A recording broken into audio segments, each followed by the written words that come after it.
Assalamualaikum warahmatullahi wabarakatuh. Nih aku lagi lihat-lihat berita. Kemarin gak taunya ada kantor Gojek ditembak sama 2 orang pengendara sepeda motor di kawasan Kemang. Jadi kantor Gojek itu ada di kawasan Kemang, Jakarta Selatan, deket Barber Bros. Ditembak orang tadi kenal pada hari Minggu kemarin pagi-pagi. Berdasarkan informasi, pelaku menembak kantor Gojek sebelumnya sempat berhenti di pelataran Jalan Gedung. Mungkin dia ngeliat-ngeliat dulu kali ada orang apa enggak, terus baru dia tembak.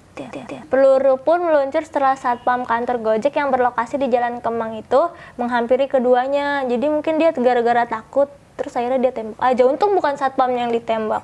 Pelaku sempat mengangguk kepada satpam. Setelah itu satpam menghampiri, namun pelaku langsung mengeluarkan senjata laras pendek dan ditembakkan ke arah kantor. Terus atas penembakan tersebut kaca Gojek langsung bolong, terus langsung berserakan. Penembakan tuh tepatnya pukul 10.35 waktu Indonesia Barat. Tapi nggak ada korban jiwa soalnya kan hari Minggu, kantornya sepi. Peristiwa penembakan kantor Gojek itu menyusul kejadian serupa yang menimpa kantor Kementerian Energi dan Sumber Daya Mineral (ESDM) pada September lalu. Sama tuh kejadiannya. Jadi itu nih berita yang aku sampein hari ini. Pasti itu gara-gara persaingan antara abang ojek nih. Yaudah ya, dadah.